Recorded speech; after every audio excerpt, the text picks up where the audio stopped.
औज़ुबिल्लाहिमिनश्शैतानिर्रजीम बिस्मिल्लाहिर्रहमानिर्रहीम। तमाम सामीन को अलीना अली और अनुषा खोजा की तरफ से अस्सलाम वालेकुम वरहमतुल्लाहि वबरकातुहू। और तमाम टुनियों को hello and bed time stories के लिए रेडी हो जाइए। आज एक नई सीरीज़ का आगाज़ है और इसमें हमेशा की तरह इस सीरीज़ में मेरे साथ मेरी बहन अनुषा खोजा रहेंगी। और जैसा कि आप लोगों ने स्क्रीन पर देखा, इस सीरीज़ का नाम है टेल्स फ्रॉम द वेद्स। और वेद्स यहाँ पे वैदिक का टर्म दिया गया है। काफ़ी सारे लोग सोच रहे थे कि ये वेदास है या वेद है या क्या है, तो ये वैदिक स्टोरीज़ हैं।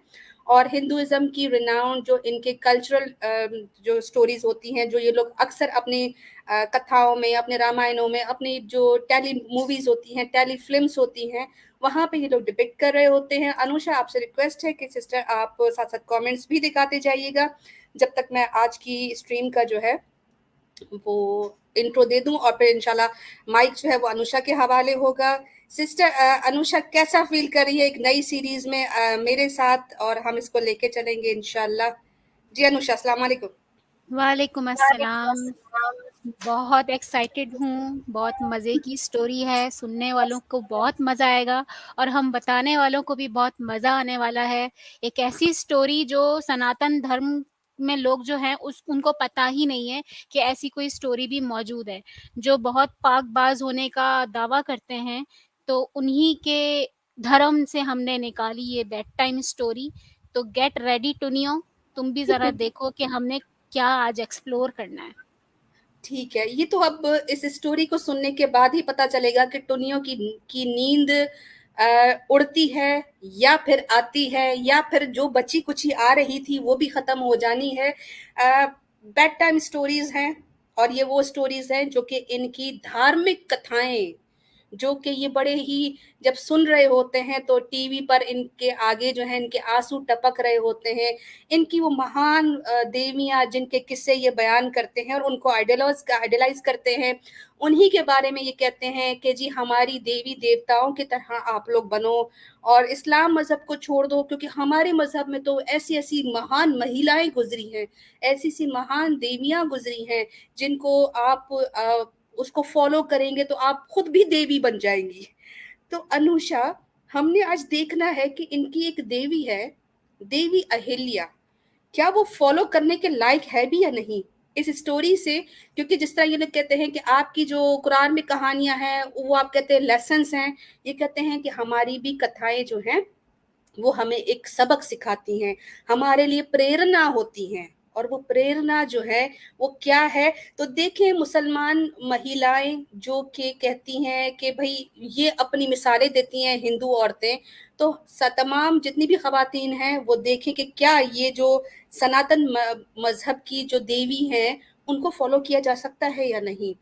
आप लोगों से गुजारिश है कि ज़्यादा से ज़्यादा शेयर करें और लाइक करें, और इसके साथ साथ अपनी कम्युनिटी वॉल्स पर भी इसे शेयर कर दें। तो कहानी जो है वो स्टार्ट करते हैं। कुछ लोगों की नींदें उड़ेंगी, कुछ को आएंगी, और फिर बताइएगा, आप लोग का फीडबैक भी लिया जाएगा कि स्टोरी कैसी लगी। और फिर अगली कहानी, अगली हिंदू कहानी, अगली धार्मिक कहानी सनातन मजहब से आप किसकी सुनना चाहेंगे, वो भी इंशाल्लाह आपके इस स्टोरी के बाद जो है वो हम ऐड करेंगे। सो अनुषा, ओवर टू यू। आप आज आप कौन सी कहानी हमें सुनाने लगी हैं? आज मैं जो कहानी सुनाने वाली हूँ वो है इंदिरा और अहल्या की, जो कि हिंदू मज़हब में देवी मानी जाती है। The story of Indira and Ahalya बहुत इंटरेस्टिंग स्टोरी है। थोड़ा अपने सीट बेल्ट्स बांध लीजिए, ऐसा ना हो कि आप अपनी सीट से ही गिर जाएं सुनते सुनते। तो get ready for it. Characters of the story, main जो चीज़ होती है, जो स्टोरी जिससे चलती है, जिससे ड्रामा चलता है, जिससे मूवी चलती है, उसमें मेन चीज़ होती है कैरेक्टर्स होते हैं। सबसे जो पहला कैरेक्टर है वो ऋषि गौतम, द पोंगा पंडित।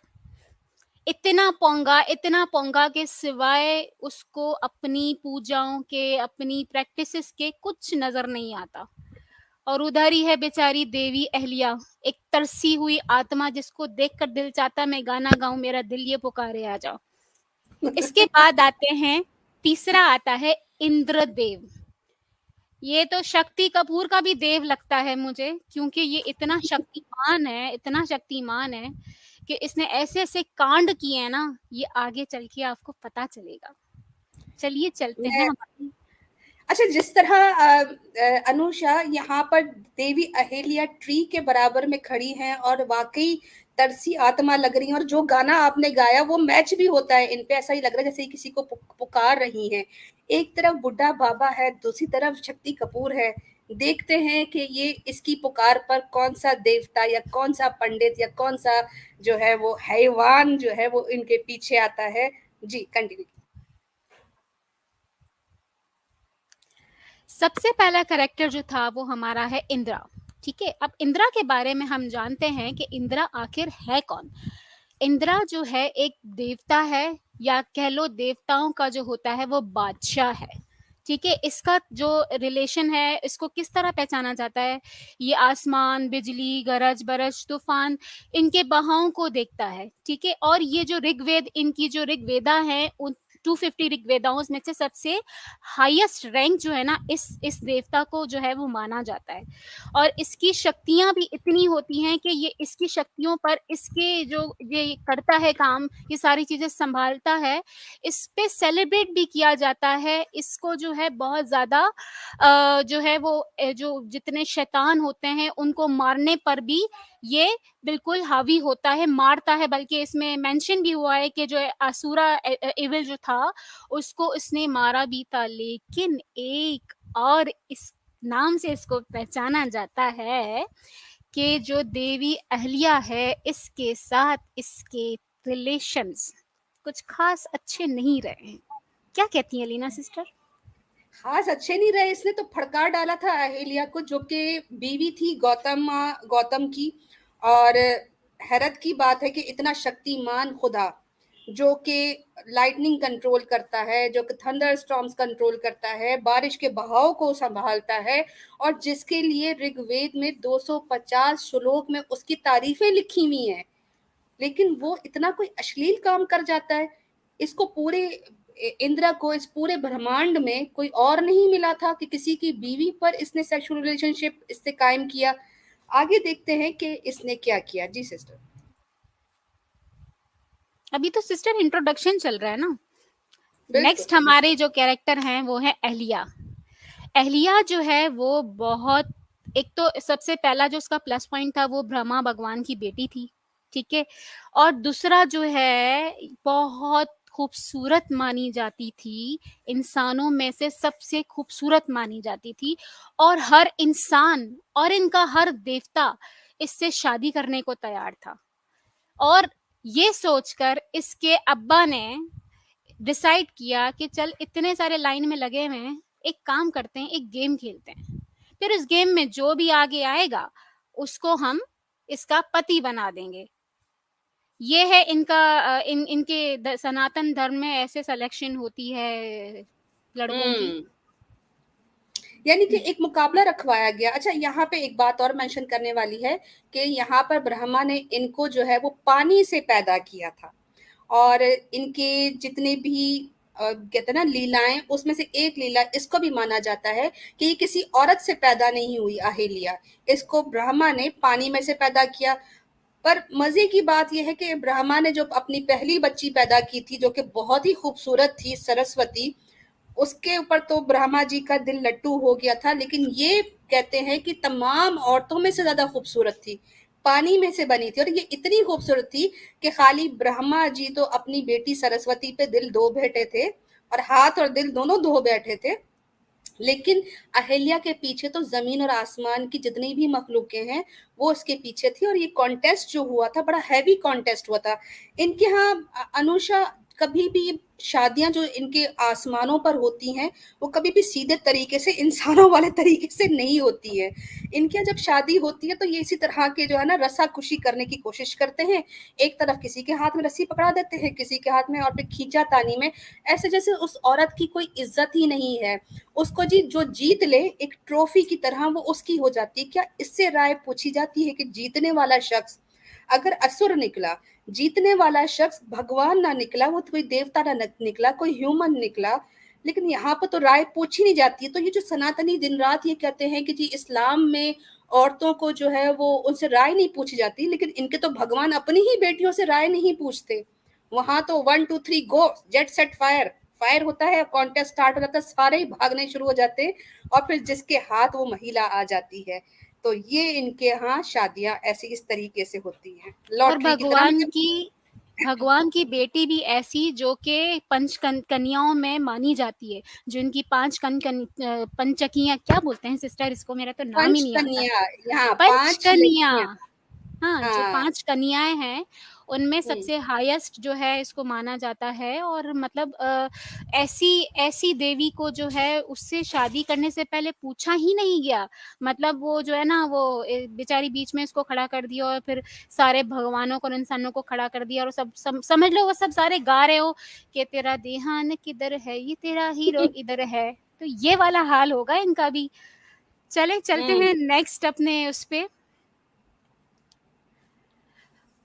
पंचकन्याएँ, जिनका मैंने अभी ज़िक्र किया, इनमें जो है सबसे ज़्यादा जो सबसे हाईएस्ट रैंक पर है, ये इस देवी को देवी अहिल्या जो है इसको माना जाता है, ठीक है? और ये जो सनातन धर्म की महिलाएँ होती हैं, जो मैरिड पत्नियाँ होती हैं, ये 5 टाइम इस मंत्र को अपनी पूजाओं में पढ़ती हैं। और इसको क्यों माना जाता है इतना हाईएस्ट? इसके नोबल कैरेक्टर की वजह से। कैसा ओहो हो। करैक्टर है इसका? आइए जानेंगे, हम आगे देखेंगे, लेकिन इसका जो इतना हाईएस्ट रैंक है ना सिस्टर, वो इसके कैरेक्टर की वजह से कि बहुत हम्म। ज़्यादा ये कोई जो है ना मानी हुई और दूध से धुली हुई जो है ये वो देवी है कि हम्म। क्या क्या किया जा सकता है इसके साथ। अब यहाँ पे जो ऊपर श्लोक दिया गया है उसमें लिखा गया है कि अहिल्या, द्रौपदी, सीता, तारा और मंदोदरी, ये सब उनके नाम जो हैं वो जो भी इन 5 कंवारियों के जो नाम रिसाइट करेगा उसके तमाम गुनाह जो हैं या पाप धुल जाएंगे, खत्म हो जाएंगे।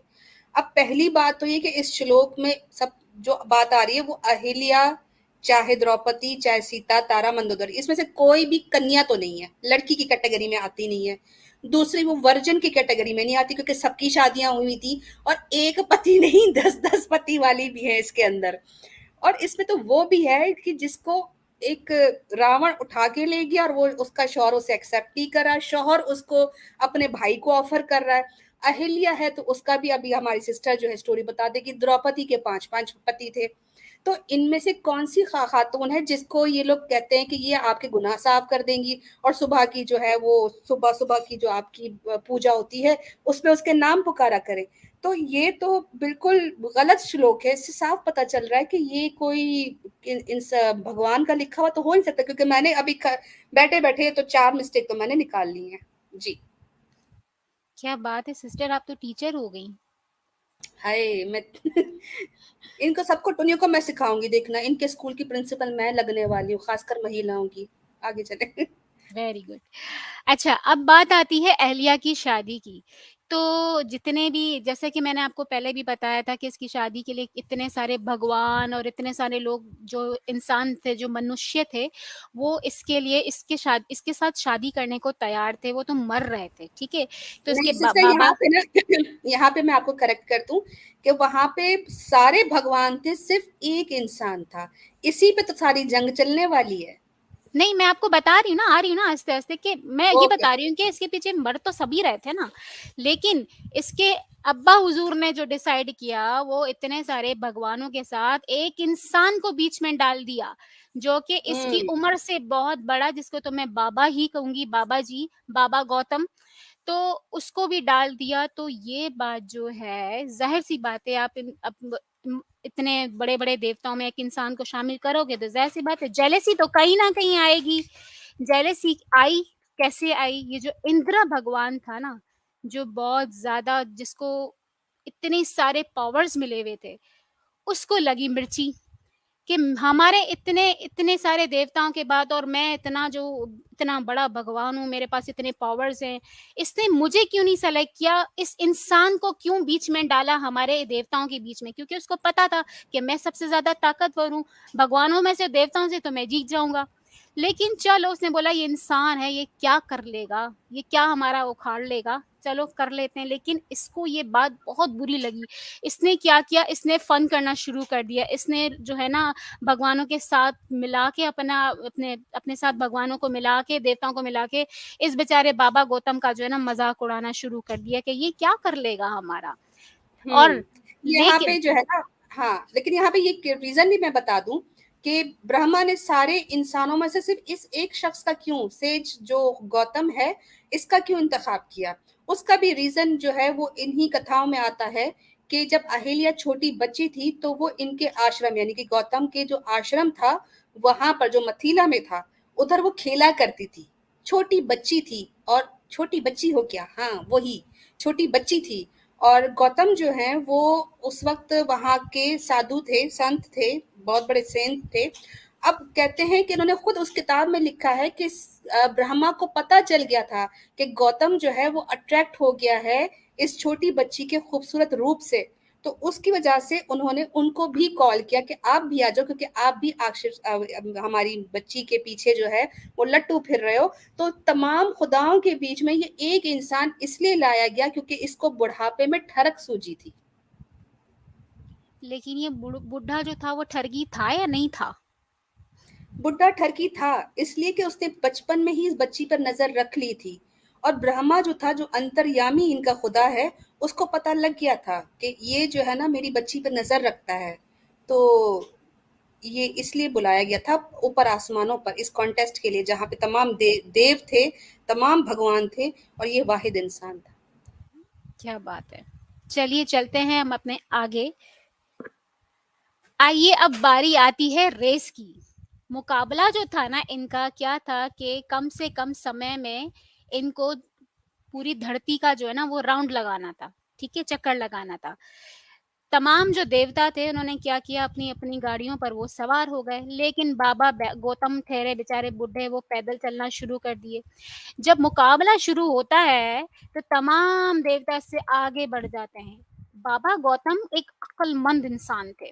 इसने एक गाय थी, आसमानी गाय, जिसका नाम था कामेधिन्यू, राइट सिस्टर? हाँ, कामाधीनु।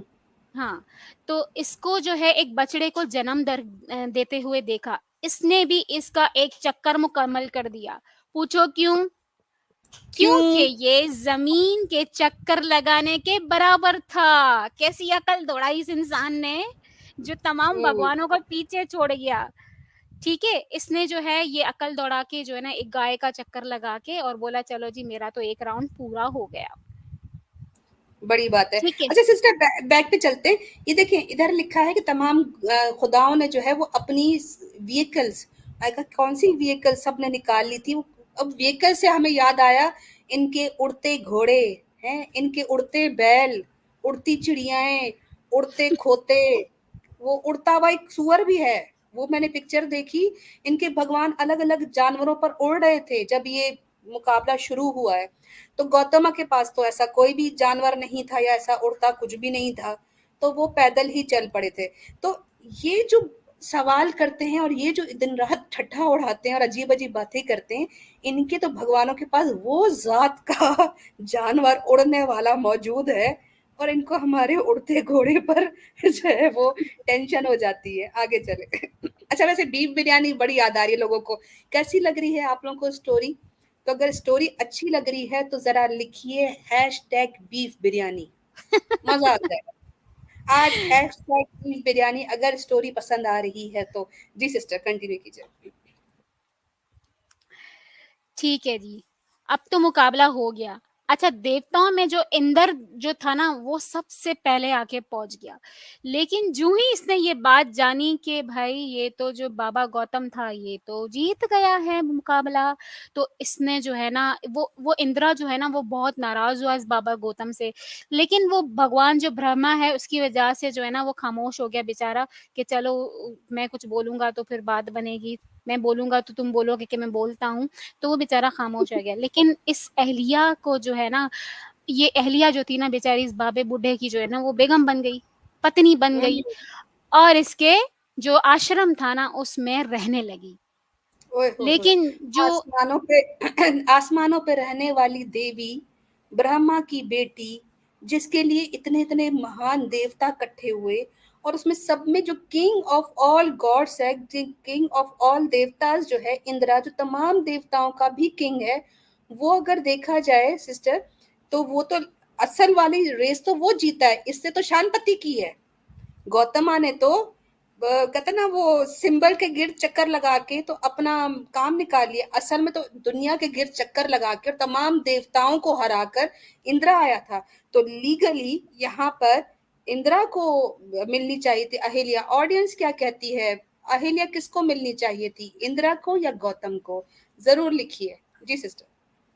लेकिन मजे की बात यह है कि ये जो शाणपत्ती करके आया है एक गाय का चक्कर लगा के, ये जो भगवान अपने आप को बहुत भगवान समझ रहे थे, इतने देवता, इन्होंने अपनी अकल नहीं दौड़ाई, या इनको पता नहीं चला कि इसने जो है वो हराम पाई की है, पता नहीं चला इनको।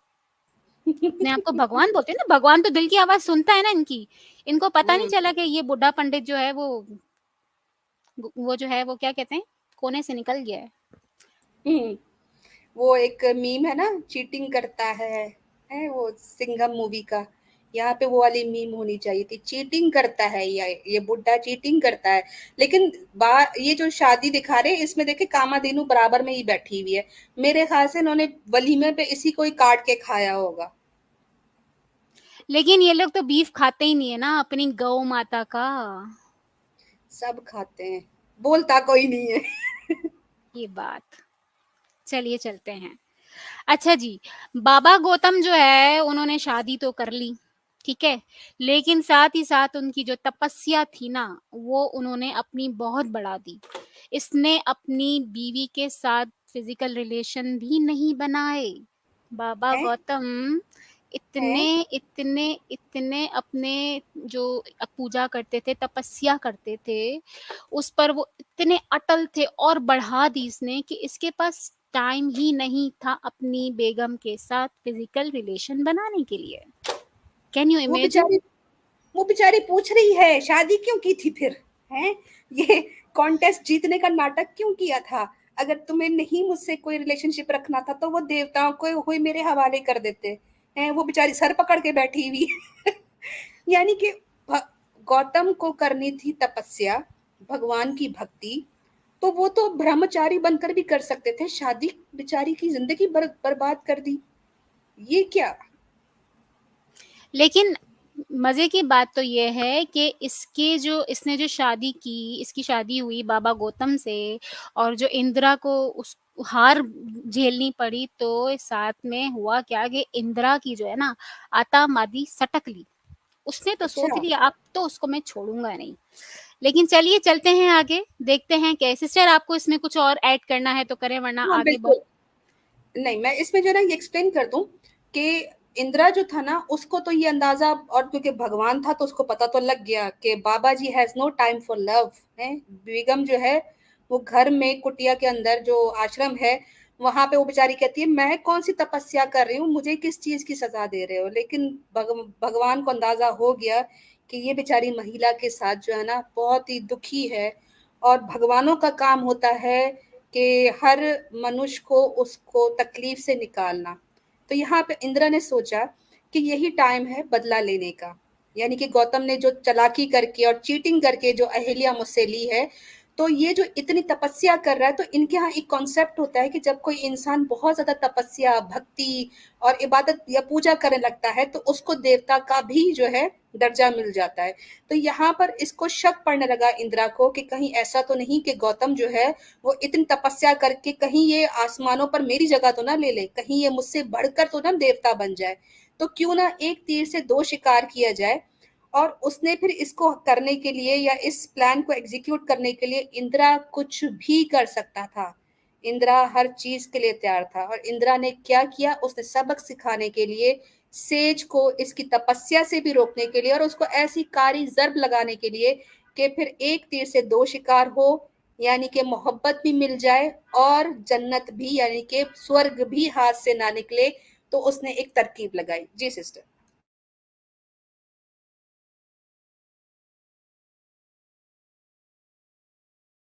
हाँ, ये ना बिनते बिनते ईव सिस्टर कह रही है, जो बिना सब्सक्राइब किए हुए देख रहा है जल्दी सब्सक्राइब कर ले। मुझे पहले लगा कि जो बिना सब्सक्राइब किए हुए देख रहा है, अल्लाह करे उसको अहेलिया जैसी बीवी मिले।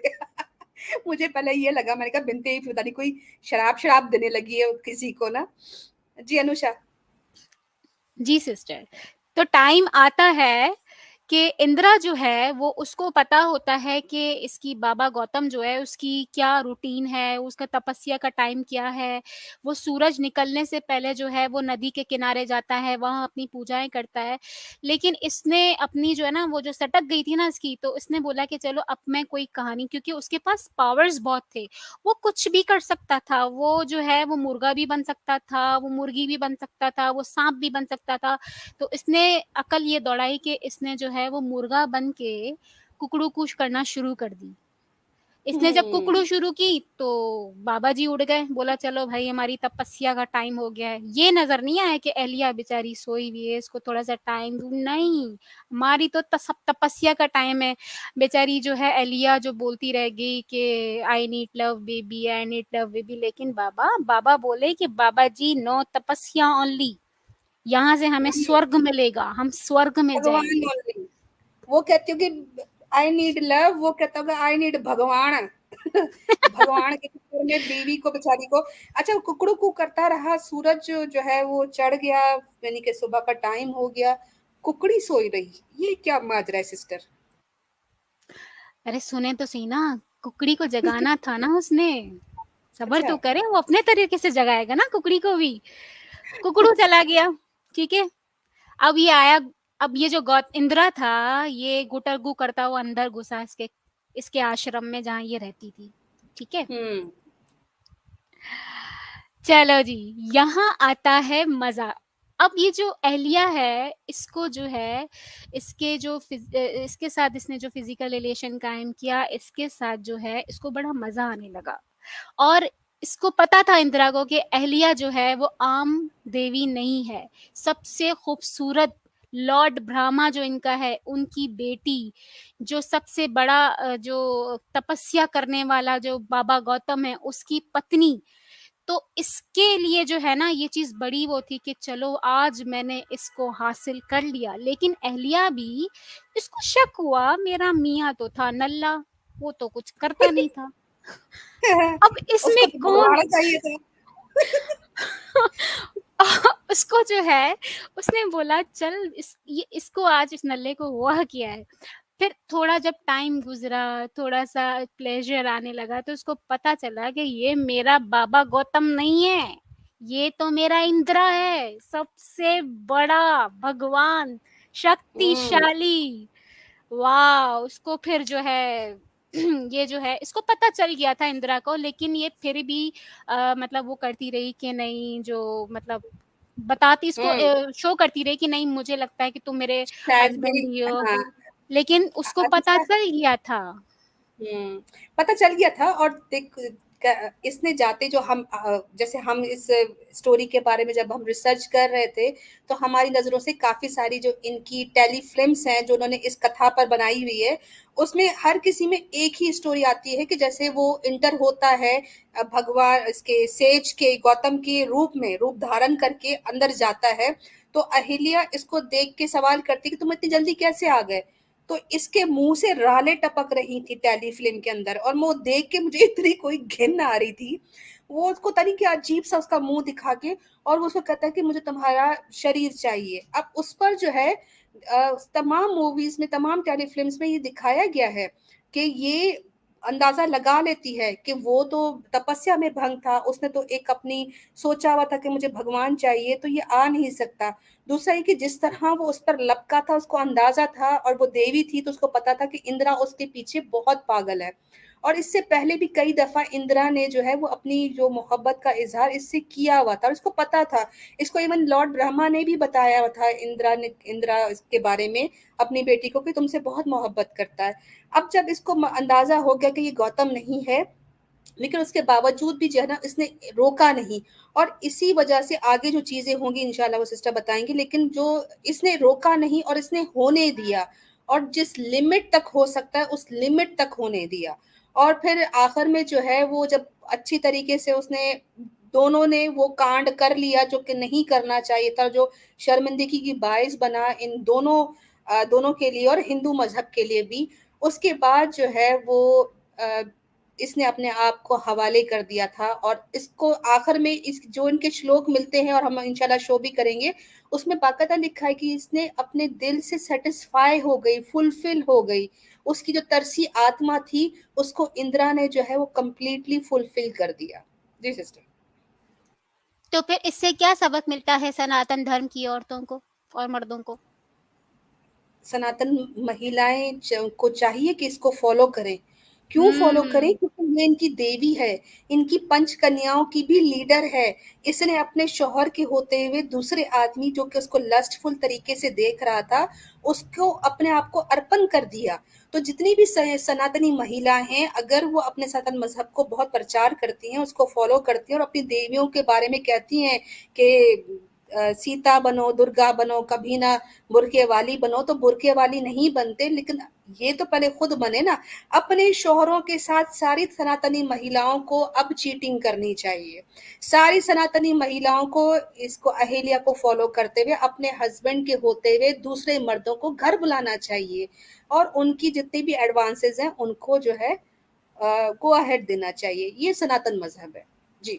और उन महिलाओं के पिताश्रियों से ये रिक्वेस्ट है कि जहाँ अगर लगता है कि श्री बहुत प्यार करता है तो उसके प्यार को गुस्से में ना बदलें, वरना यही होता है कि प्यार जब गुस्से में बदल जाता है तो वो अग्नि बन जाता है। ओ। नेक्स्ट चलें। हुआ क्या कि अहलिया जब हो गया सारा काम, उसके बाद जो है अहलिया जो है बाजी नहीं, को नहीं, मैं वो यहाँ पे एक्सप्लेन कर दूँ। लिसन, ये मैंने बाद में स्लाइड डाली थी। इसमें ये है कि जब सनातनियों के पास ये स्टोरी आई ना और बाद में जितने भी लोगों ने एडिशंस की, वो इसकी एक्सप्लेनेशन, अब कांड तो हो गया ना, गलत चीज़ तो हो गई देवी से और भग किसने की है? देवता ने की है। एक अडल्ट्रेस है और एक अडल्टरर जो है, ज़ानी इनका खुदा है। अब कैसे उसको जस्टिफाई करें? जी, पंचकन्याओं में नाम भी लिख दिया। तो ये लोग अपनी वेबसाइट पर और डिफरेंट किताबों में जस्टिफाई करते हैं कि इट्स क्वाइट पॉसिबल कि अहेलिया जो थी उसको काफी अरसे से शारीरिक संबंध उसका नहीं हुआ था और उसके लिए वो तड़प रही थी। ले और इसके बाद जो है वो इंदिरा के स्पेशल पावर्स जो थे उसको उसने समझ लिया था कि इस बेचारी को क्या तकलीफ है। इंदिरा जो अंतर्यामी भगवान है उसने समझ लिया कि ये तड़पी हुई आत्मा है, तो इसको जो है ना अब संतुष्ट करना है। तो उसने उसका फायदा उठाया। तो ये लोग खुद जो हैं वो बता रहे हैं कि बेचारी अहेलिया में गुलू गुलू की डेफिशिएंसी थी, विटामिन गुलू गुलू की, और जिसको पूरा जो है वो इनके लॉर्ड इंदिरा ने किया। लेकिन मजा नहीं आया। इस वाली रीजनिंग में जो है ना वो काफी सारे सवाल निकलते हैं। अगर डेफिशिएंसी कंप्लीट ही करनी थी तो फिर लॉर्ड ब्रह्मा ने अपनी शादी ऐसे बुड्ढे से करवाई ही क्यों, जो कि अपनी उसकी बेटी को जो है वो सेटिस्फाई ही नहीं कर सका। लेकिन देवी ऐसी होनी चाहिए। ये तो अपने जो इनके इनका सनातन धर्म है उसके लिए तो एक बहुत अच्छा एक देवी का बहुत रूप उनको बहुत अच्छा दिखाया जाता है, लेकिन देवी ऐसी के उससे रहा ही नहीं गया। क्या बात है। हम्म। बिल्कुल सही। नीचे दिखे हैं लिखा हुआ है, आए हाय रहा नहीं जाता तड़प ही ऐसी है। अहिल्या कहती है रहा ही नहीं जाता तड़प ही ऐसी है। इंद्रा आता है, गौतम आता है, जो मर्जी आता है। डेफिशिएंसी हो गई है, डॉक्टर को बुलाओ। आ गया है। ठीक है जी। अब जो है टाइम आता है, सब कुछ हो जाता है, उसके बाद जो है इसको इन दोनों को एहसास होता है कि हमारा जो बाबा गौतम है वो आ रहा है। तो ये जो इंदिरा है वो दरवाजे की तरफ बाहर जाने लगता है, भागने के लिए, गौतमा से बचने के लिए, ताकि वो उसको पहचान ना वो उसको देख ना पाए और वो जल्दी से फुर हो जाए। लेकिन यहाँ सवाल ये पैदा होता है कि जो इंदिरा है बहुत पावरफुल गॉड है, जो कुकड़ू भी बन जाता है, जो आसमान से बारिशों को भी बरसाता है, जो हर चीज़ कर सकता है, तो वो डिसअपियर क्यों नहीं हुआ? वो कोई नाग क्यों नहीं बन गया जो कोने खाँचे से निकल जाता? वो बाहर की तरफ अपने असल रूप में ही क्यों भागा? सोचने की बात गुड तो ये पॉइंट। है ना? बहुत अच्छा पॉइंट। और इवन इनफैक्ट ये कि जब वो ऋषि गौतम का रूप लेके उसकी बीवी के पास जा सकता है, तो बाहर निकलते हुए वो अहिल्या की किसी सहेली का रूप क्यों नहीं इख्तियार, ब्रह्मा का ही रूप इख्तियार कर लेता कि मैं अपनी बच्ची से मिलने आया था आपकी गैर मौजूदगी में, ब्रह्मा ही बन जाता। जरूरी है कि तुम इंदिरा बन के ही बाहर निकले? यहाँ तो मुझे एक ऐसा लग रहा है कि जानबूझ के इंदिरा ने जो है वो अपना असल चेहरे से आया, ताकि उसके शौहर को पता चल जाए, गौतम को पता चल जाए कि मैं ही हूँ कि जिसे तुमसे बदला लिया। और हो सकता है कि वो जो उसने चीटिंग की थी, उसी चीटिंग का जो गौतम ने जो चीटिंग की थी उसी का बदला लेने के लिए इंदिरा ने ये हरकत की है। और कई दफा ऐसा होता है कि काम तो कर लिया ना उसने, जो करने आया था उसने अहेलिया को तो हासिल कर लिया, तो अब दोबारा तो उसको वो चाहिए नहीं थी, क्योंकि उसने एक दफा ही अपना चैलेंज रखा हुआ था, बीवी तो उसने बनाना नहीं था उसको। तो अब उसने ऐसा किया कि ना वो तुम्हारी रहे ना वो मेरी रहे, यानी मैंने तो अपना काम कर लिया, वो गौतम की भी ना रहे। और उसने फिर ये जानबूझ के उसको पकड़वाया है। मुझे तो ये स्टोरी लग रही है। क्योंकि उसका प्यार उससे छीन लिया गया था ना, उसके बाबा गौतम से शादी करवा के उसके तो सारे सपने अधूरे रह गए, तो उसको तो बदला लेना था उसका, तो उसने अपना बदला भी लिया, अपना काम भी कर दिया इधर। शुक्र करो तेजाब नहीं फेंका जो हिंदू करते हैं अपनी महबूबाओं के साथ। अभी देखिए तो सही इसके साथ, इंदिरा के साथ क्या होता है। ओए होए होए। चलो जी, यहाँ आता है सवाल कि why Indra has 1000 eyes in on his body. क्या हुआ था इसके साथ आखिर? ये जो हमारा जो बाबा गौतम था उसने क्या श्राप दिया इसको? Sister can you please explain. हाँ, मुझे पता चल गया कि आपने ये अश्लील जो चैप्टर है ना, ये मेरे ही हवाले करना है। लेकिन कोई बात नहीं, टुन्नियों की जो है वो धुलाई कर करके अब ये भी हमें पढ़ना पड़ गया है। सेज ने जो है वो जब देखा कि उसके कुटिया से उसकी बीवी के साथ जो है वो बाहर निकला इंदिरा, और इंदिरा ने अपना काम कर लिया था, क्योंकि उसकी बीवी के चेहरे पर एक मुस्कुराहट थी, एक सुकून था जो कि वो ना दे सका था। तो उसने समझ गया, उसने कर्ज किया और शराब दिया। अब शराब शराब बड़ा ये लोग खेलते हैं।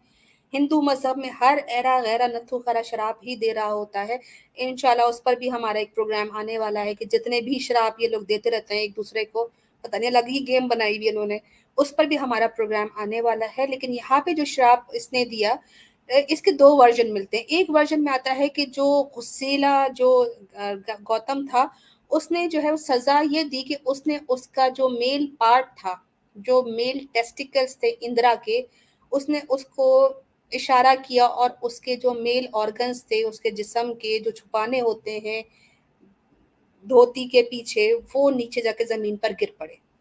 यानी कि खत्म हो गया, finish, game off, no more hanky panky, Gullu Gullu अब नहीं हो सकता, हाइला। सब खत्म। हाँ, वो इंदिरा के जो है ना बेचारे के, वो ना इधर का रहा ना उधर का रहा, वो बेचारे का गिर गया। अब गिर गया तो उसके बाद जो है एक ये स्टोरी मिलती है, और इसके बाद इसके भी बारे में जो है वाल्मीकि रामायण के अंदर श्लोक मौजूद हैं कि ये जब गिर गया तो फिर इसके साथ बेचारे के साथ क्या हुआ, ये शर्मिंदा फिरता रहा।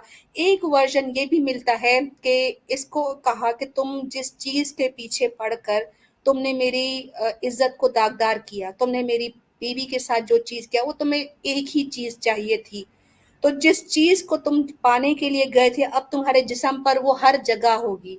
और उसने शराब दिया तो वो जो औरतों का प्राइवेट पार्ट होता है वो सारा कुछ उसके जिस्म पर बन गए। औरतों का जिनसी हिस्सा जो होता है जिसको छुपाया जाता है, वो इस गॉड के पूरे जिस्म पे 1000 टाइम्स जो है वो पूरी बॉडी पर आ गया। अब सोचो, इमेजिन तो मैं नहीं करना चाहती, लेकिन अब ऑडियंस भी उसको ना सोचे, लेकिन ये इनके खुदा को जो है वो इस तरह का श्राप मिला। और आगे जाके इसी स्टोरी को जो है वो इनके वेबसाइट पे भी कवर किया गया। इनकी किताबों में इस तरह लिखा है कि गौतम ने जब कर्ज किया तो उसकी पूरी बॉडी जो है वो फीमेल जेनिटल से, फीमेल प्राइवेट पार्ट से जो है वो कवर हो गई।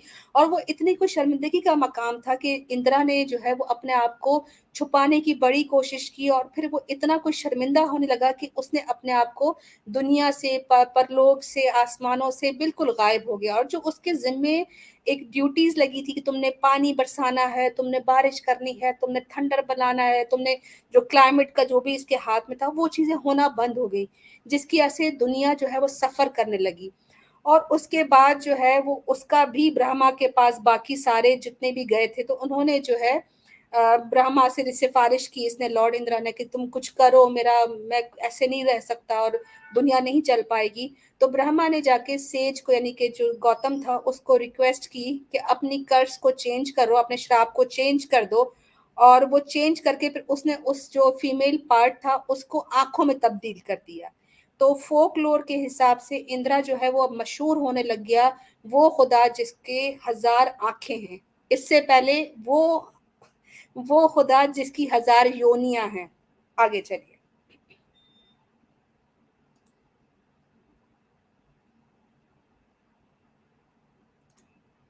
जी सिस्टर। अरे हाँ जी। यहाँ तो था ये ब्रह्मा का जो पनिशमेंट उसको मिली और उसके साथ जो भी हुआ, लेकिन बाबा गौतम ने जो है अपनी अहलिया को भी नहीं छोड़ा, अपनी पत्नी को भी नहीं छोड़ा, उसको भी उसने श्राप दिया। हालाँकि वो बेचारी बोलती रही कि स्वामी मेरा कोई कसूर नहीं, मुझे नहीं पता था ये कौन है, मैं नहीं समझ पाई। लेकिन क्योंकि वो बहुत ज़्यादा तपस्या करता था तो उसको पता था कि मेरी पत्नी को पता है कि मैं तो नल्ला हूँ, तो हो तो कुछ भी नहीं सकता, तो जो था वो किसने किया, तो उसने जो है वो श्राप दिया उसको कि तुम जो है उसमें दुनिया सॉरी, की नजर से गायब हो जाओगी। हाँ, दुनिया की दुनिया की नज़र नजर से। से गायब हो जाओगी और तुम्हें कोई खाना पानी कुछ भी नहीं मिलेगा, सिर्फ तुम जो है ना हवा पर अपना वक्त गुजारोगी और हजारों सालों तक ऐसे ही रहोगी, तब तक जब तक तुम्हें एक बचाने के लिए आदि पुरुष जो है वो खुद नहीं आएगा। आदि पुरुष उस वक्त खुद अपनी पत्नी ढूंढ रहा था। आगे चलते हैं इसके बारे में। तो खैर, ये इसने अपनी बीवी को दुनिया के सामने जो है वो छुपाने का, ये एक वर्जन है स्टोरी का सिस्टर, नेक्स्ट भी है।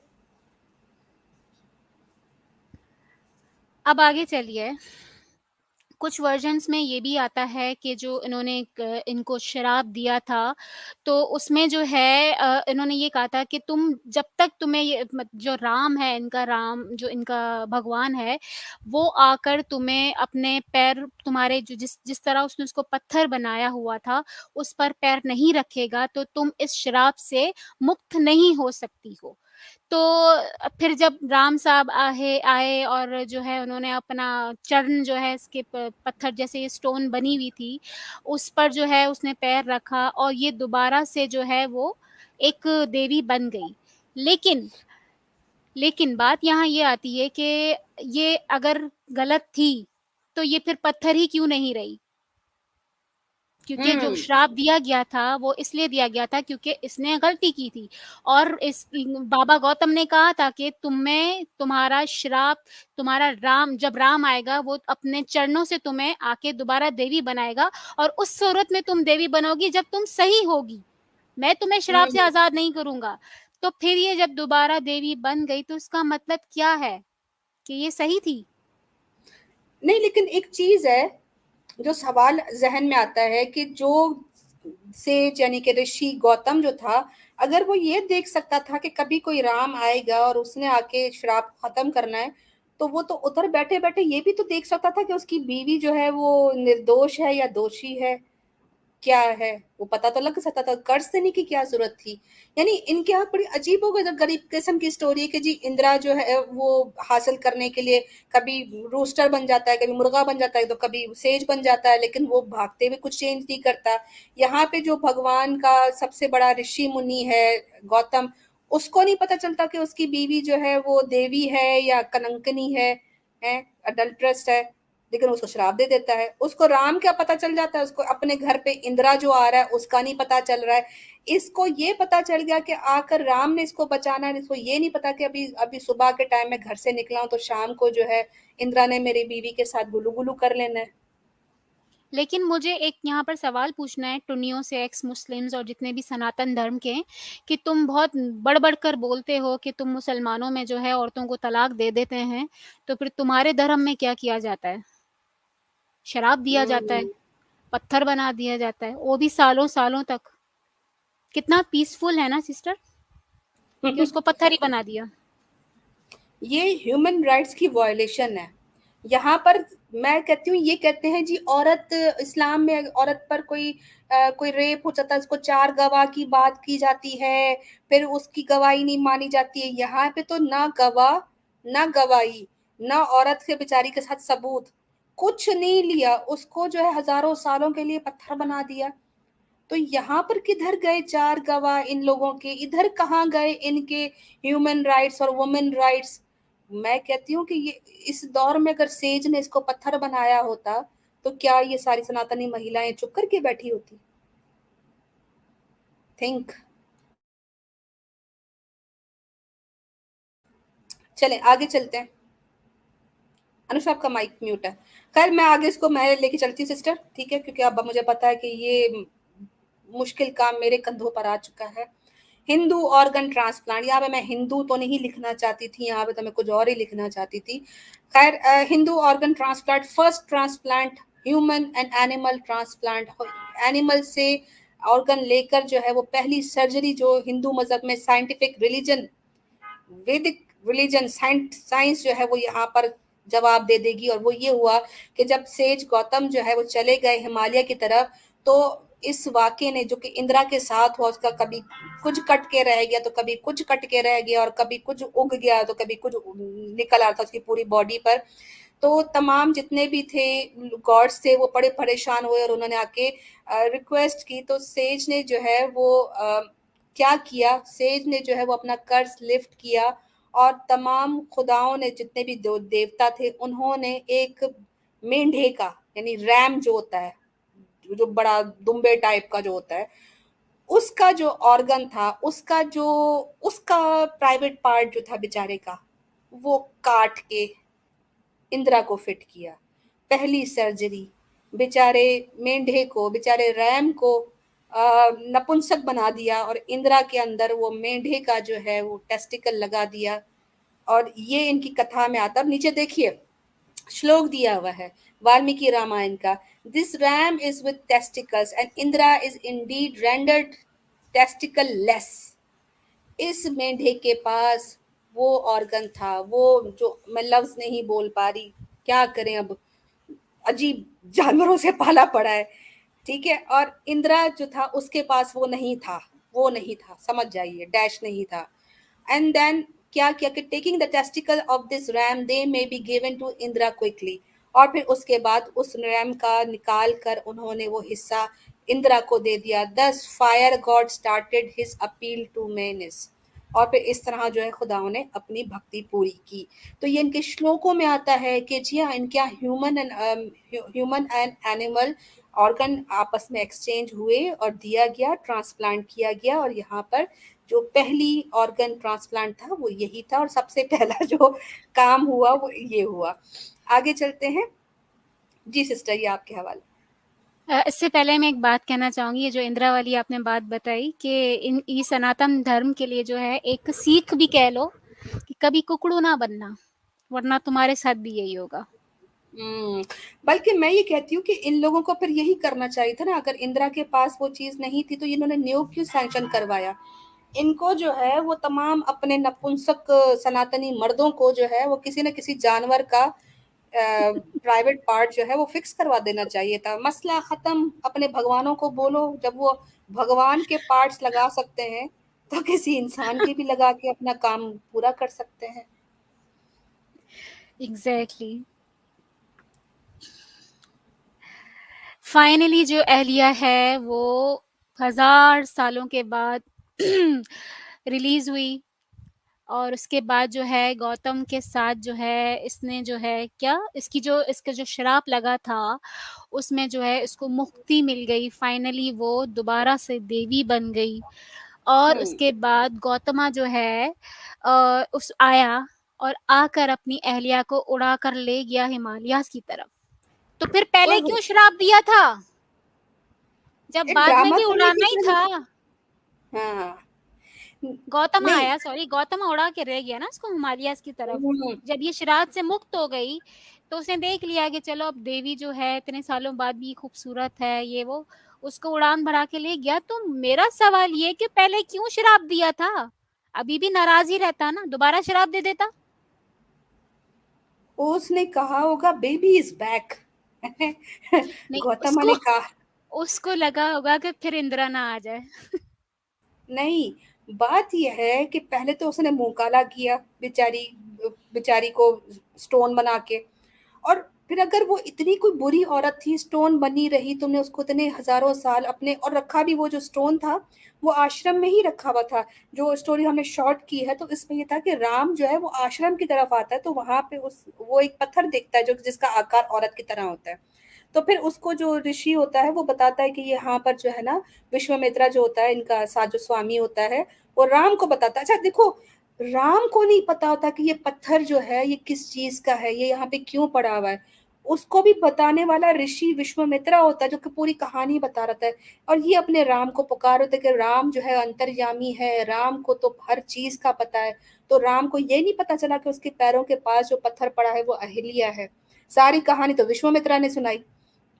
हिंदुओं को, मैं कहती हूँ हिंदुओं को अक्ल नहीं है, कॉमन सेंस होता है ना, बच्चा भी पूछ सकता है कि फिर भगवान तो ना हुआ राम, देवता भी नहीं हुआ जिसको कुछ पता ही नहीं है। उससे तो महान जो है वो उनके ऋषि मुनि निकलते हैं जो कि इतना कुछ नॉलेज रखते हैं। खैर, तो बात यह है कि जवानी भी बर्बाद की अहिल्या की गौतम ने, उससे शादी कर ली, लेकिन उस बेचारी को सेटिस्फाई नहीं किया, खुद भगवान भगवान करता रहा। बाद में जब उसने देखा कि कोई चारा नहीं है, कोई रास्ता नहीं मिल रहा, तो उसने मुंह काला किया, तो उसको सजा दी। अब सजा दी तो अब उस आजादी उसको मिल गई है, तो उसको जाने दो ना। वो अब जिससे मर्जी शादी करे, वो तो जवान ही थी, वो शादी कर लेगी कहीं। ये सोचो कि उस वक्त भी वो अहिल्या से बहुत बड़ा था उम्र में, कहते हैं 70 साल का था जब अहिल्या से शादी हुई थी उसकी। अब इतना 1000 साल के बाद भी वो मरा नहीं बुढ़ा।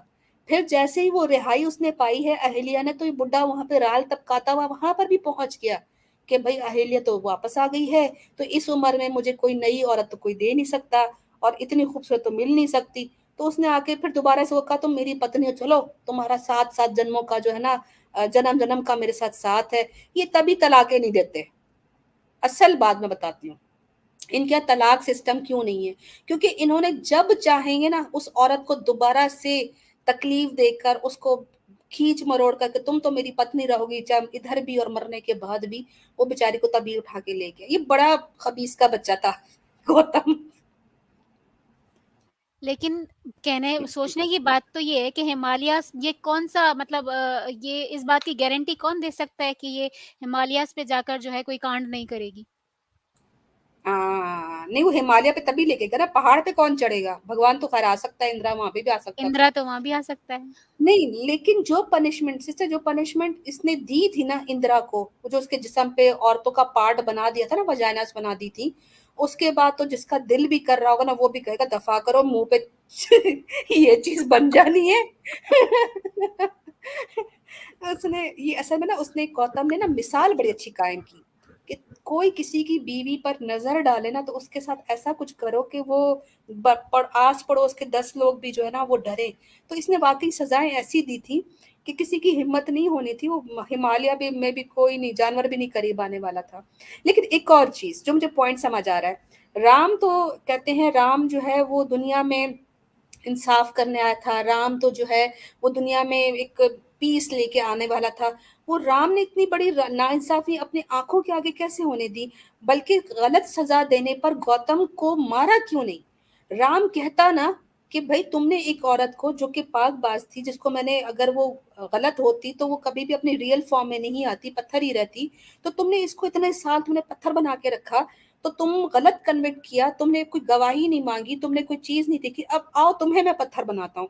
तो राम ने तो इंसाफ किया ही नहीं, राम तो खुद नाइंसाफी कर रहा है और अपनी आंखों के आगे नाइंसाफी करवा रहा है। क्या कहते यही है ना इनका पीसफुल सनातन धर्म, जो सबसे ज़्यादा इंसाफ करने वाला है। बिल्कुल। आगे चलते हैं। सवाल ये पैदा होता है, अब तक जितनी भी स्टोरी चली और आप लोगों ने सुनी और जितने भी सनातनी सुन रहे होंगे, उसमें दो तरह के वर्जन आ रहे हैं। एक में ये पता चल रहा है कि जी सेज ने तो सजा देती थी और अहेलिया जो है वो पत्थर बन गई थी। सेज जो था वो बहुत ज्ञानी था, जिसको ये पता था कि मैं बजाय पूरी दुनिया के चक्कर काटने के मैं एक गाय का चक्कर काट लूं तो मैं कॉन्टेस्ट जीत सकता हूँ।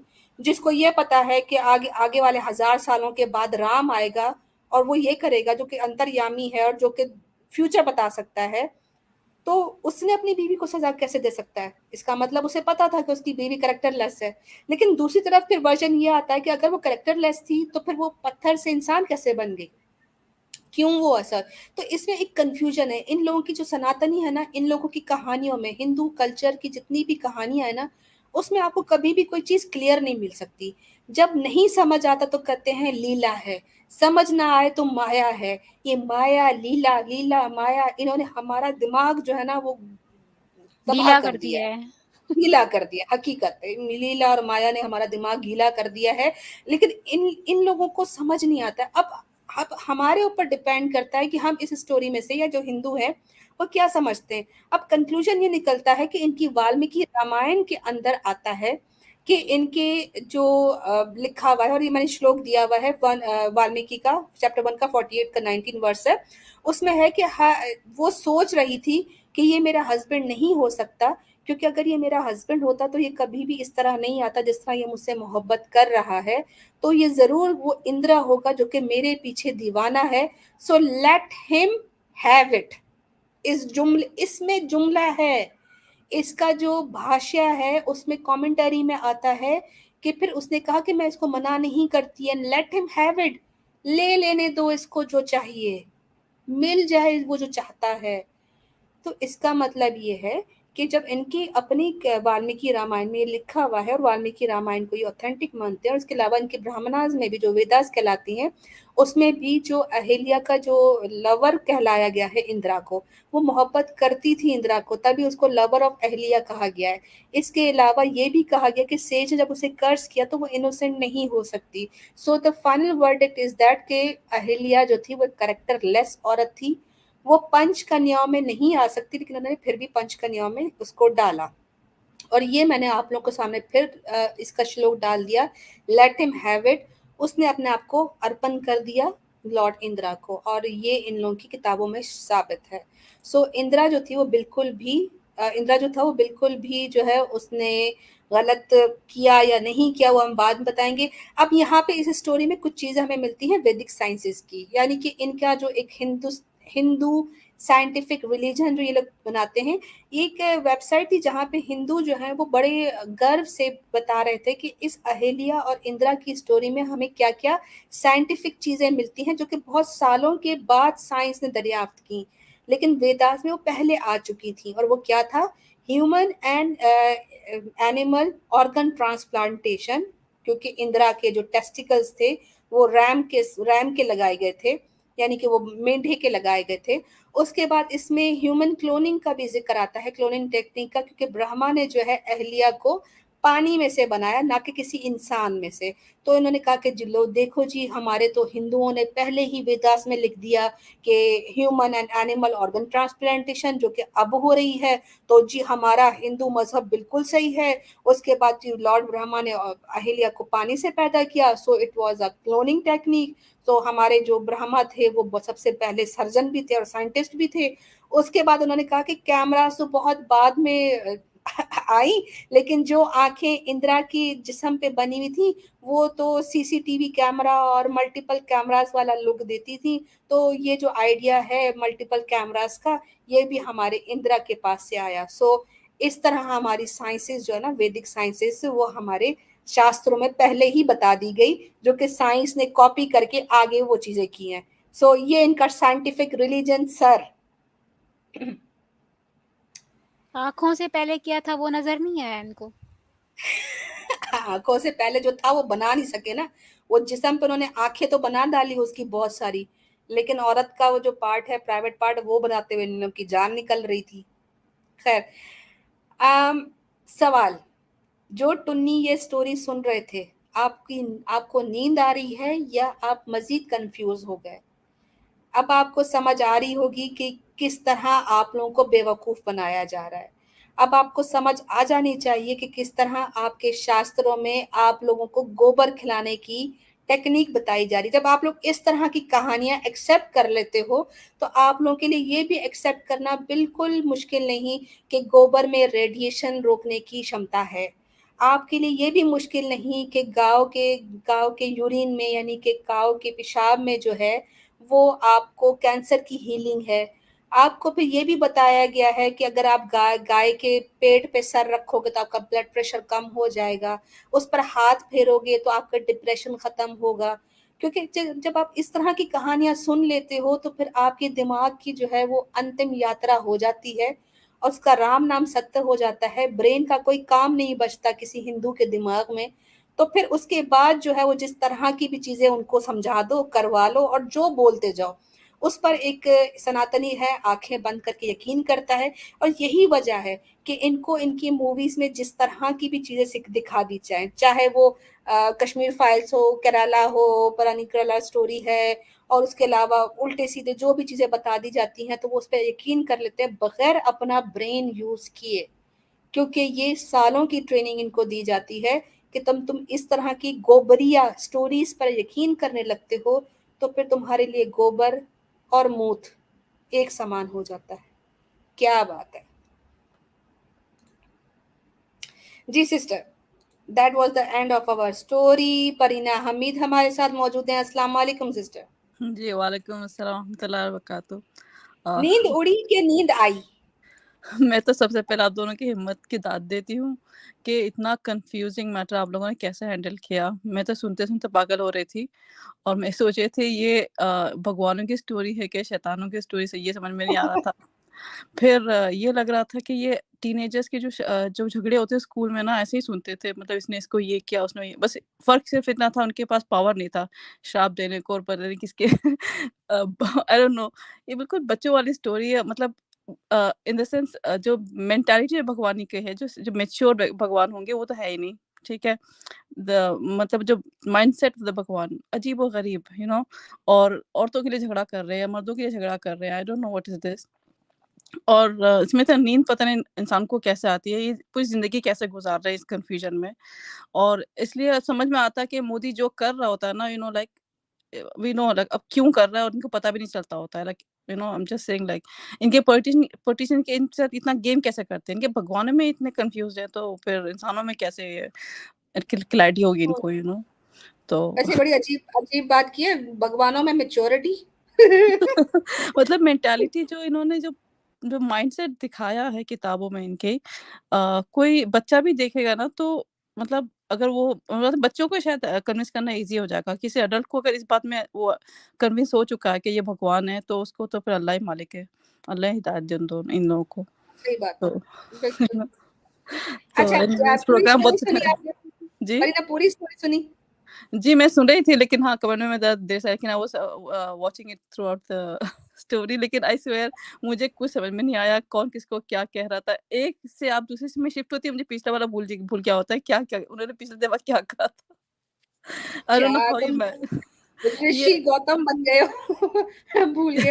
अच्छा, खैर जितना सुना उसमें से जो मोस्ट एक्साइटिंग यानी कि जो या तो शॉकिंग या फनी कौन सा इंसिडेंट समझ आया कि हाँ ये कुछ समझ आया था और अच्छा मतलब लगा इस। अच्छा लगा तो आई डोंट नो, बट जो सबसे शॉकिंग लगा जो एक श्राप में you are making a person मतलब किसी के प्राइवेट पार्ट्स से भर देना, इतना वल्गर और इतना I don't know what kind of mentality is this, like बहुत ही अजीब है, लाइक कोई सोच भी नहीं सकता ऐसे, कौन सोचता है, लाइक ये कौन वल्गर था जिसने किताब लिखी, लाइक इतना बहुत ही वल्गर। यार वैसे मैं एक चीज सोचती हूँ कि सजा इंद्र इंद्र को देनी चाहिए थी। औरतों का प्राइवेट पार्ट एक एक भगवान के जिस्म पर बना देना और तमाम औरतों को शर्मिंदगी में डाल देना, यानी घूम तो वो रहा होगा ना, तो बेचारी औरतों का क्या कसूर कि आप लोग उनका जो पार्ट वो छुपाती हैं, आप लोग उसको भगवानों के जिस्म पे लगा के तो उसको और औरतों के लिए मुसीबत उसका ही लगा देते ना जो गिरा था, उसके कोई हजार हजार निकाल डाल लेते। लेकिन खैर बड़ी अजीब इनकी स्टोरीज होती हैं। बहुत मतलब शुक्रिया सिस्टर। जी उनकी हुँ, sorry I am cutting you off, मतलब जो मेंटालिटी जो जिस राइटर की थी, मतलब इट्स क्वाइट मतलब किस लेवल में ये गया होगा, लाइक मतलब as a human being you can't imagine this level. तो और औरतों को कितना नीच मतलब अगर वो सज़ा है, तो हाउ मच ये गौ माता कहते हैं, माँ देवी माँ कहते हैं, पता नहीं औरतों को माँ मतलब देवी की वो जो दर्जा देते हैं, फिर ये क्या है? लाइक ये कौन-सा रिस्पेक्ट है औरतों के लिए, इट्स क्वाइट अ बिज़ार मेंटालिटी है। बिल्कुल, बिल्कुल। देखिए, इसमें जो मैंने पॉइंट रेज़ किए ना वो सुनने वाले थे, वो ये था कि सबसे पहले कि अगर ऐतराज़ करते हैं कि जी मुसलमानों में अगर किसी औरत का रेप हो जाता है, तो गवाही माँगी जाती है। एक औरत अगर कोई बात करती है कि मेरे साथ ये ज़्यादती हुई, तो उससे भी गवाही माँगी जाती है। अगर कोई आदमी उस पर इल्ज़ाम लगा रहा है, तब भी गवाही माँगी जाती है। बगैर सबूत के किसी को भी इतनी बड़ी सज़ा नहीं दी जाती। इनको उस पर भी ऐतराज़ होता है कि जी औरत गवाही कहाँ से लाएगी, ये करेगी। लेकिन फिर इनके सेज ने हज़ारों सालों की सज़ा अपनी बेगम को दे दी बेचारी को, और उससे कोई सबूत नहीं माँगा, उससे कोई गवाह नहीं माँगा, ना खुद कोई गवाह प्रोवाइड कर सका, खुद ही फैसला सुना दिया और उसको सज़ा दे दी। और जब वो बेचारी रिहाई हुई और उसको राम ने मुक्त किया उसकी सज़ा से, तो आके उठाकर ले गया उसको। तो ये वुमेन राइट्स इन सनातन धर्म किधर हुए? जब एक हिंदू मज़हब अपनी देवियों को ही राइट्स ना दे सके, तो वो किस तरह कोई बात कर सकता है कि जी हमारे यहाँ तो बड़े राइट्स होते हैं। पहले तो अपनी देवियों को तुम लोग राइट्स दिलवाओ ना, फिर तुम लोग बात करना। फिर मैं ये कहती हूँ कि आप लोग कहते हो कि जी दुर्गा बनो, काली बनो, सीता बनो, तो फलां बनो, ढमकाना बनो। कैसे कैसे बनो? तुम्हारी तो इन औरतों के साथ जो चीजें हुई हैं, कोई भी ये नहीं बनना चाहेगा। क्या मैं सनातनी महिलाओं से सवाल करूं कि क्या आप इसको फॉलो करते हुए, जो आपकी पंच कन्याओं की लीडर है, जिसको आप लोग अहिल्या कहते हो, उसने अपने शौहर को धोखा दिया, उसने इलीगल अफेयर चलाया, उसने सेक्स किया, तो क्या सनातनी महिला इसको फॉलो करते हुए अपने हस्बैंड्स को के साथ चीटिंग करेंगी? तो किसको फॉलो करने के लिए बोल रही हैं ये लोग? सवाल मेरा ये है। जी और सिस्टर। और तलाक का तो इनका हक ही भी नहीं है। अगर आपके किसी शराबी से किसी औरत की शादी हो जाती है, या फिर किसी जैसे भी हो, कोई स्मगलर हो, कोई जो अपनी बीवी को बहुत मारता हो। रिसेंटली ट्विटर में मैंने एक वीडियो भी देखा जिसमें वो एक आदमी जानवर की तरह अपनी बीवी को मार रहा था दहेज के लिए। तो फिर वो औरत जाएगी कहाँ? तो इनके पास हक ही नहीं है, लाइक मुसलमानों में जो औरतों को हक दिया गया कहीं भी नहीं मिलेगा, राइट? हुँ। बिल्कुल, अगर देखिए तलाक का हक अहिल्या को दिया जाता, तो क्या वो राम को नहीं कहती कि मैंने इस बुड्ढे के साथ नहीं जाना, ये बुड्ढा मुझ पे शक करता है, ये बुड्ढा जो है ना, ये बड़ी उम्र का है, मैं छोटी उम्र की हूँ, ये बदसूरत है, मैं खूबसूरत हूँ, ये इंसाफ नहीं करता, इसने मुझे इतना अरसा बंद रखा, पर इसने मुझसे बचपन में मेरे ऊपर जो है नज़र रखी आश्रम के अंदर, तो ये इसने चीटिंग करके शादी की, मुझे इसके साथ वापस नहीं जाना। तो तलाक मांगती और आराम से किसी और से शादी कर लेती। लेकिन सनातनी महिला को तलाक का हक ही नहीं है। वो बेचारी को फिर उसको हाथ से पकड़ कर तो फिर उसको पहाड़ों में ले गया। ये भी नहीं कि उसको लोगों के बीच में रखे। उसको कितनी तकलीफ हुई, उसको कभी आश्रम में रख रहा है अकेले, उस जवान लड़की को, बच्ची को। फिर वो जब रिहा हुई तो फिर उसको पहाड़ों में, हिमालयाज़ में ले गया।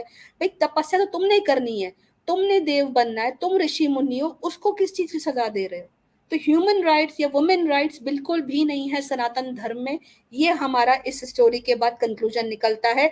और तलाक ना देने की और तलाक का राइट्स ना होने का औरत का जो है ना, वो नुकसान भी देख लिया कि वो बेचारी की जवानी भी बर्बाद हुई, उसकी जो आधी जिंदगी वो भी बर्बाद हुई, और बाद में भी उसको वो बुढ़ा ही मिला हिमालय के अंदर। जी।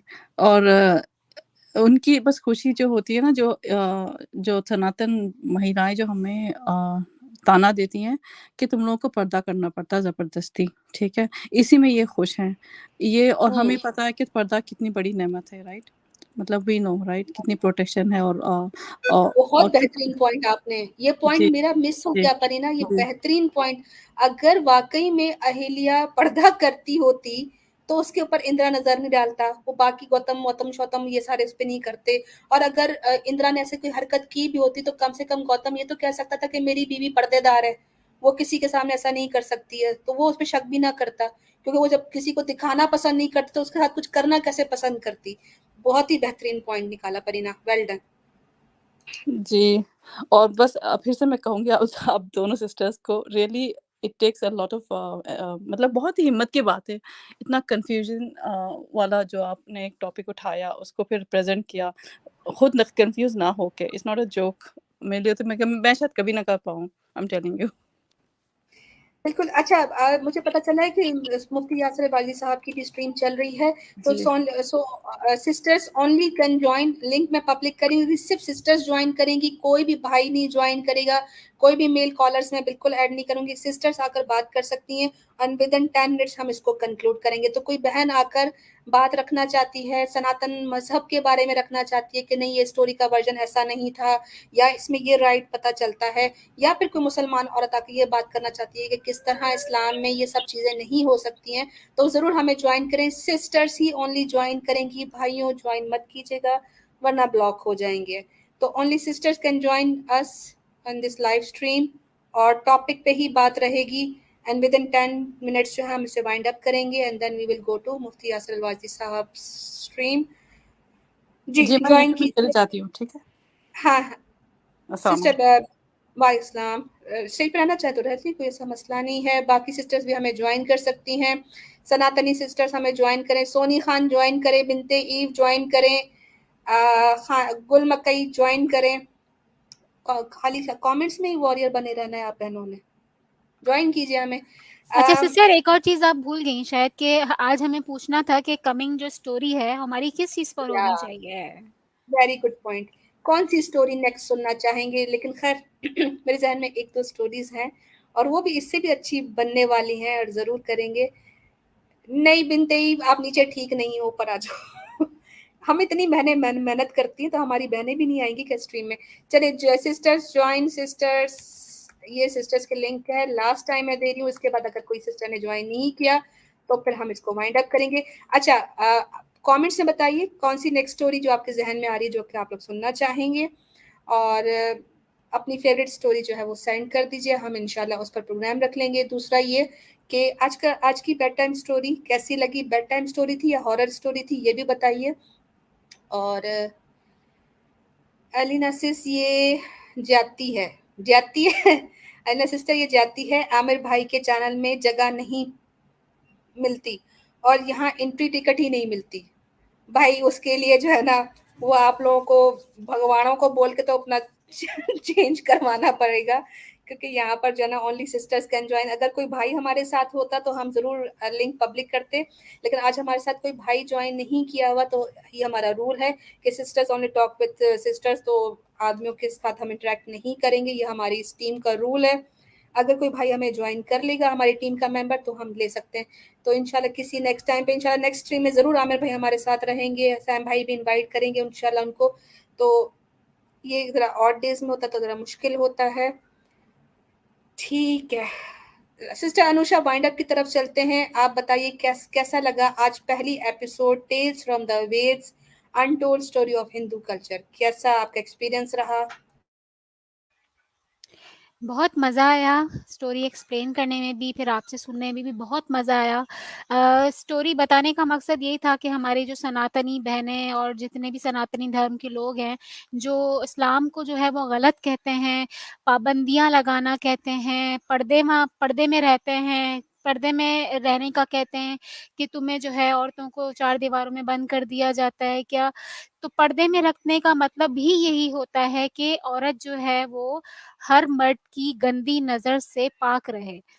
तो इस स्टोरी बताने का मकसद भी यही था कि अगर तुम इस्लाम की तरफ आती हो तो तुम्हारे साथ तो ऐसा बिल्कुल भी नहीं होगा, क्योंकि इस्लाम जो है वो तहफ़्फ़ुज़ देता है एक औरत को, जितने हुकूक इस्लाम ने औरत को दिए हैं उतने कहीं भी नहीं है। तो बजाय इस्लाम का मज़ाक उड़ाने के तो थोड़ा पढ़ लो, थोड़ा-सा पढ़ के फिर बोला करो, ताकि तुम्हें भी पता चले। बहुत से लोग ऐसे हैं, कितनी स्टोरीज़ यूट्यूब पे जो इस्लाम के खिलाफ बात करने के लिए कुरान पढ़ते हैं और वो फिर मुसलमान हो जाते हैं। तो थोड़ा पॉज़िटिव वे में भी सोचो और सोचो कि तुम्हारा सनातन धर्म कितना नीच है। बिल्कुल ठीक।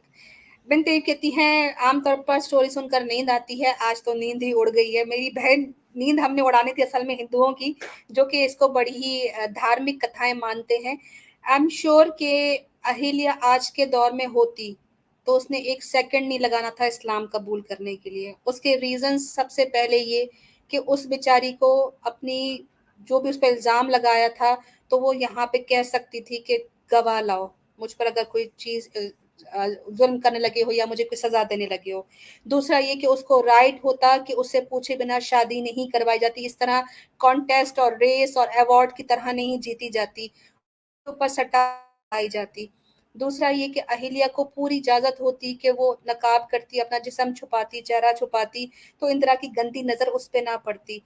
उसके अलावा जब उसे पता चला कि उसका शौहर जो है वो इतना कोई बुरा आदमी है जो उसकी कैरेक्टर पर शक करता है, तो वो उससे तलाक भी ले सकती थी। तो ये सारी चीज़ें जानने के बाद अहिल्या आई एम श्योर कि इस टाइम पे अगर होती तो वो मुसलमान होती, कलमा पढ़ रही होती लाइव में। तो सनातनी महिलाओं, इससे पहले कि आपके साथ भी अहिल्या वाला हाल हो और तुम्हारे साथ वही शराबी, कबाबी, ज़ानी आदमी जो कि बहुत ही बुरा है, जो तुम्हें मारता-पीटता और उसके साथ 7 जन्म गुज़ारने पड़ते और अगले जन्म में भी वो तुम्हें फिर मिलता, तो फिर तुम क्या करोगी? तो इसलिए इससे पहले देर हो जाए, इस्लाम कबूल कर लो। ये कहानी सुनाने का मकसद यही था कि इनको फ़ॉलो करने के बजाय हमारे इस्लाम मज़हब को पढ़ो और उसको समझो और उसी तरफ आ जाओ। बहुत अच्छा लगा आप सबके साथ माशाल्लाह कमेंट्स अच्छे आ रहे हैं, अमेजिंग स्टोरी रही और आपके फीडबैक की ज़रूरत है, ज़्यादा से ज़्यादा शेयर कीजिए और सनातनी महिलाओं तक हमारा पैगाम पहुँचाइए। अगली स्टोरी का अनाउंसमेंट बहुत पहले कर दिया जाएगा, तब तक अनुषा को और मुझे इजाज़त दीजिए। अपनी नेक दुआओं में हमें याद रखिए और अगर नींद उड़ गई है, तो मुफ्ती यासिर अलवाजी साहब की स्ट्रीम में चले जाइए और वहाँ पर उनको फ़ॉलो कर लीजिए। तब तक अस्सलाम वालेकुम व रहमतुल्लाहि व बरकातहू।